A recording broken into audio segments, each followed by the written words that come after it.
When the foundations crumble, when principles waver, when truth itself seems negotiable, that's when your true measure emerges. Not during comfortable times when virtue costs nothing, not during peaceful days when integrity demands no sacrifice, not during prosperous seasons when honor requires no defense, but in the crucible moments, in the shadow valleys, in the unwitnessed battlegrounds where everything sacred faces extinction and you alone stand between preservation and loss.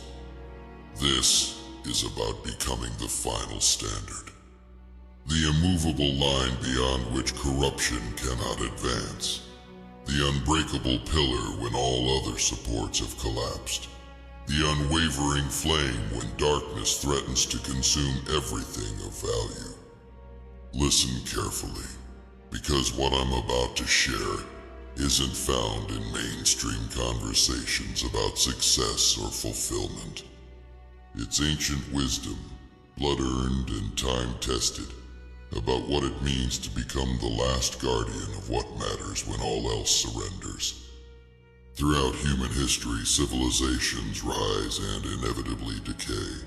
Values solidify and eventually erode. Societies flourish and ultimately degenerate. This cycle repeats with such consistency that we might mistake it for inevitable, an unstoppable tide against which resistance seems futile. But within this pattern exists a counterforce, individuals who refuse the current, men who plant their feet when everyone else is swept away. Warriors who hold position not because victory seems likely, but because surrender remains unthinkable. These rare souls understand something fundamental. Standards don't maintain themselves. Truth doesn't defend itself. Virtue doesn't preserve itself. These things persist only through the unflinching commitment of those who value them beyond comfort, beyond acceptance, beyond self-preservation. The world doesn't lack followers who embrace what's right when it's rewarded. It lacks guardians who defend what's right when it's punished. This distinction separates performative morality from the authentic article. Many parade values during favorable conditions. Few uphold them when the cost becomes severe. Many claim principles when they align with advantage. Few maintain them when they guarantee hardship. You must decide which you are, fair-weather adherent or all-weather guardian, conditional supporter or unconditional defender, temporary ally or eternal advocate. The choice seems simple in theory but proves devastating in practice, because upholding standards when everything collapses isn't just challenging, it's crushing. It doesn't just test your resolve, it assaults your very identity. It doesn't just question your commitment, it systematically dismantles every support that makes commitment sustainable. Consider what happens when you stand alone for truth, for principle, for standards that everyone else has compromised. First comes disbelief, the innocent assumption that your position stems from misunderstanding rather than deliberate choice. Surely you don't actually believe that anymore. Perhaps you haven't seen the latest thinking on this matter. Everyone else has found a more nuanced position. This phase feels almost gentle. Concerned colleagues trying to update your outdated perspectives. Friends attempting to bring you into alignment with evolved consensus. Family hoping to spare you unnecessary conflict through simple recalibration. The pressure here isn't confrontational but compassionate. Not hostile but helpful. They genuinely believe they're rescuing you from unnecessary difficulty through minor adjustments to outdated positions. But something within you refuses this frictionless assimilation. Some core element recognizes that what's presented as evolution actually represents erosion. What's framed as nuance masks abandonment. What's offered as progress conceals capitulation. When this gentle recalibration fails, the second phase emerges: isolation. Your continued adherence to supposedly obsolete standards triggers a social immune response. Invitations dwindle. Conversations become strained. Professional opportunities mysteriously evaporate. You find yourself increasingly alone, not through dramatic expulsion, but through subtle exclusion. This isolation isn't implemented through formal declaration, but through imperceptible increments. You're not explicitly rejected. You're implicitly overlooked. Not publicly condemned, privately avoided. Not openly attacked, quietly sidelined. The pain here cuts deeper than overt opposition. At least direct confrontation acknowledges your position's significance. This subtle elimination simply renders you irrelevant, a peculiar relic whose stubborn adherence to outdated standards merits neither engagement nor refutation, merely disregard. The question hammers your consciousness during sleepless nights. Is maintaining these standards worth such comprehensive rejection? Worth such professional limitation? Worth such profound solitude? If you persist through isolation, the third phase intensifies. Active opposition. What began as well-meaning correction, then shifted to passive exclusion, now transforms into deliberate resistance. Your uncompromising position hasn't just marked you as outdated or irrelevant, it's identified you as dangerous, as threatening, as requiring active neutralization. Because your continued adherence to abandoned standards creates an intolerable contradiction. Your mere existence challenges the narrative that certain principles were outgrown rather than surrendered. Your quiet persistence suggests that what others abandon through weakness, you maintain through strength. This unspoken accusation that their compromise represents failure rather than evolution cannot be tolerated. It must be eliminated either through your conversion or your discreditation. And so, resources mobilize against you. Narratives construct around you. Motivations attach to you. Your character undergoes systematic reinterpretation, not based on actualities but on necessities.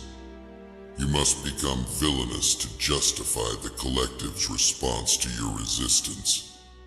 This transformation occurs not through evaluation but through declaration, not through investigation but pronouncement. Your actual character becomes irrelevant compared to the character required to validate actions against you. The pressure here transcends professional limitation or social isolation.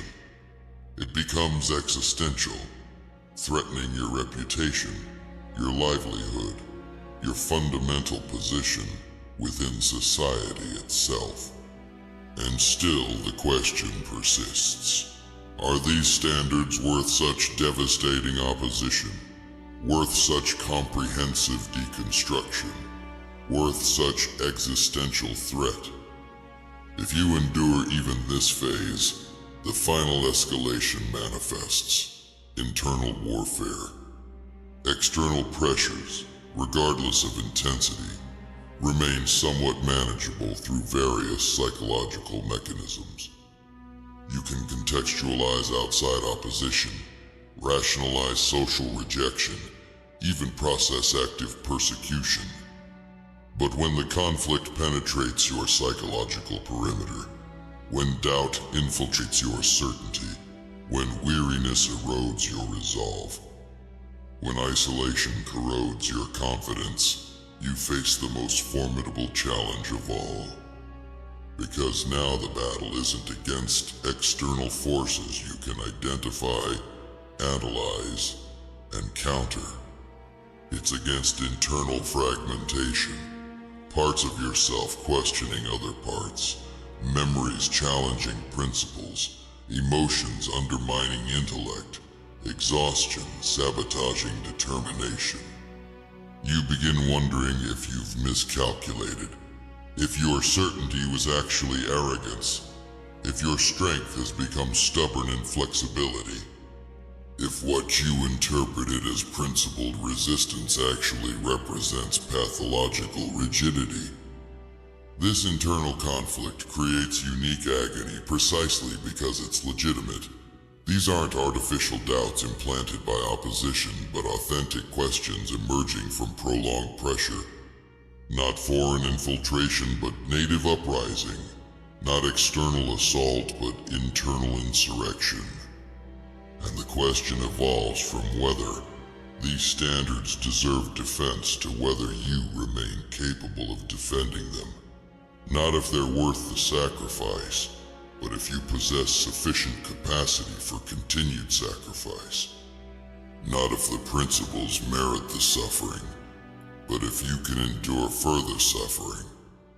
This is where most surrender, not to external pressure directly, but to the internal fragmentation this pressure eventually produces. Not because their principles prove false, but because their capacity for isolation, opposition, and internal conflict reached its limit. They capitulate not because they're convinced they're wrong, but because maintaining rightness despite comprehensive resistance eventually exceeds human endurance. But something separates the final standard bearers from even the most dedicated compromisers, their relationship with this suffering itself. Where others experience necessary isolation as meaningless rejection, they recognize it as clarifying fire, revealing who stands where when positions carry actual cost. Where others perceive opposition as pointless hardship, they recognize it as confirmatory evidence, validating their position's significance through the resources mobilized against it. Where others interpret internal conflict as reason for surrender, they recognize it as ultimate refinement, forcing articulation of exactly why certain principles remain non-negotiable, despite devastating consequences. They transform what breaks others into what forges them, convert what defeats others into what develops them, transmute what destroys others into what defines them. This alchemical conversion, from suffering to strengthening, from pressure to purification, from opposition to opportunity, represents the essential capacity that separates momentary resistance from perpetual guardianship. The final standard bearer doesn't merely endure adversity, he metabolizes it. Doesn't simply withstand pressure, he harnesses it.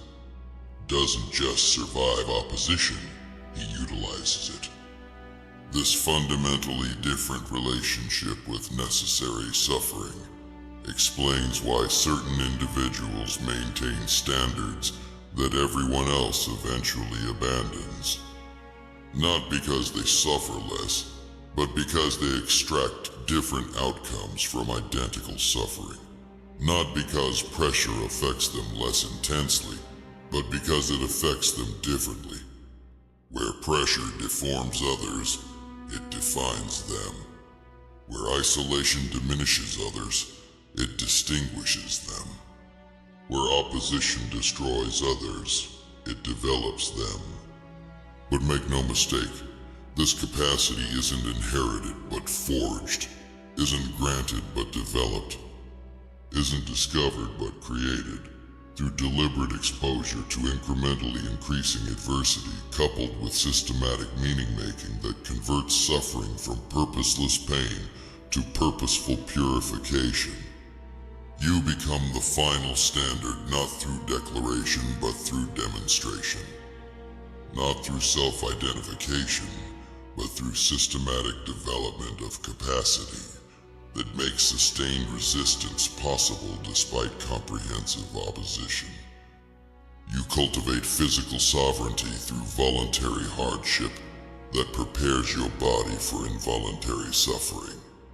You develop mental sovereignty through deliberate exposure to uncomfortable truths that immunizes against comfortable falsehoods. You establish spiritual sovereignty through conscious connection to transcendent principles that supersede temporary circumstances. This sovereignty, physical, mental, spiritual, creates the unassailable foundation from which you can uphold standards when everything around you collapses. The immovable core that remains stable when your entire environment destabilizes. The unbreakable center that maintains integrity when everything peripheral disintegrates. But understand, becoming the final standard doesn't make you popular, doesn't make you wealthy, doesn't make you celebrated or appreciated or even acknowledged. It makes you necessary.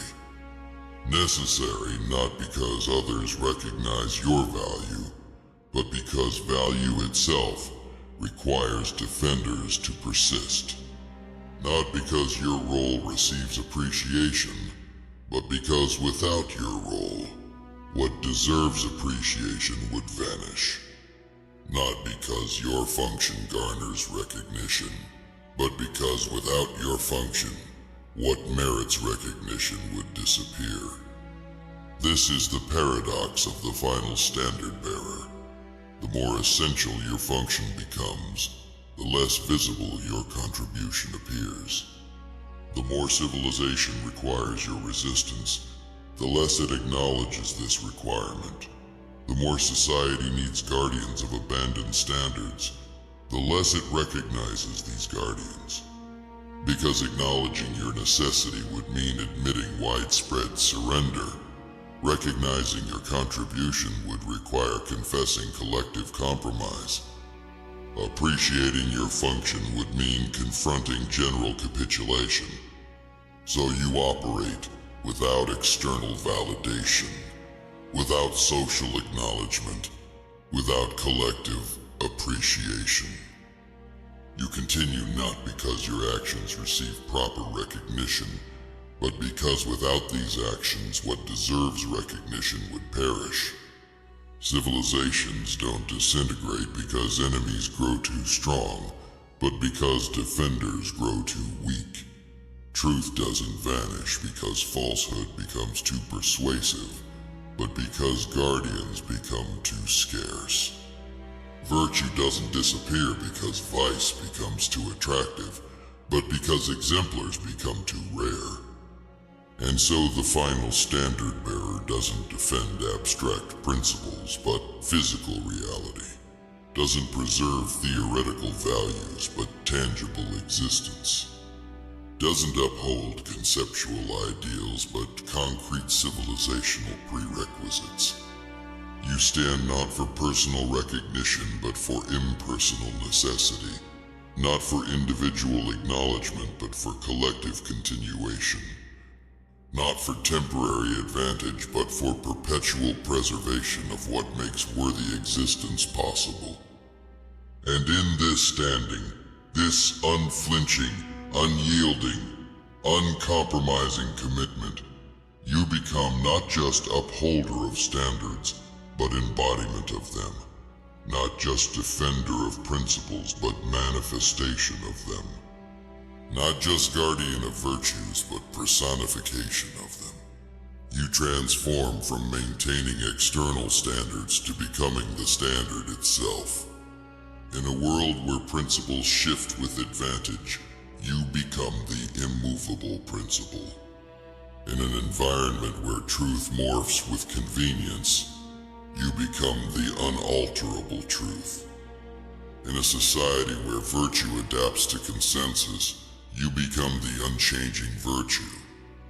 This transformation from external adherence to internal embodiment represents the ultimate development of the final standard bearer.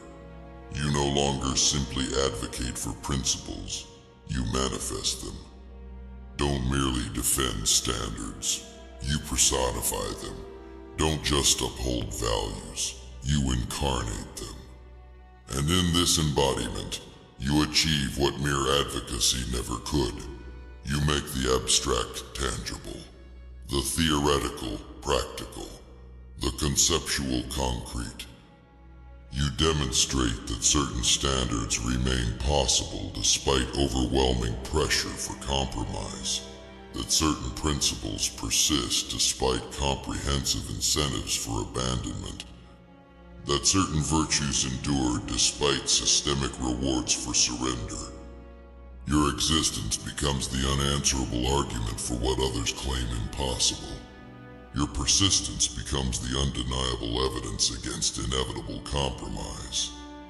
Your continuation becomes the irrefutable proof that standards need not collapse despite overwhelming opposition. So stand firm when foundations crumble around you. Hold fast when principles waver everywhere else. Maintain position when truth itself seems negotiable to everyone else. Not because victory appears likely, but because capitulation remains unconscionable. Not because success seems probable, but because surrender stays unthinkable. Not because triumph feels inevitable, but because abdication remains impossible. Become the final standard, not through declaration, but through demonstration. Not through proclamation, but through personification. Not through asserting uncompromising adherence, but through embodying it so completely that you and the standard become indistinguishable. When everything goes wrong, you remain right. When everything falls, you remain standing. When everything breaks, you remain whole. Not despite the pressure, but because of it. Not in spite of the opposition, but through it. Not regardless of the isolation, but within it. This is your calling, your purpose, your function. Uphold what's right when everything goes wrong. Not because it's easy, but because it's necessary. Not because it's appreciated, but because it's essential. Not because it's recognized, but because without it, everything truly valuable would vanish from human existence.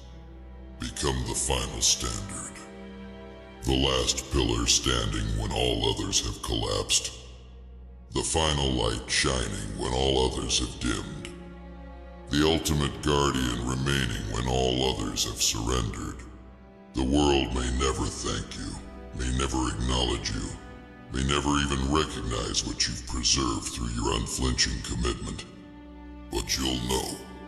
And sometimes, that knowledge alone must be enough.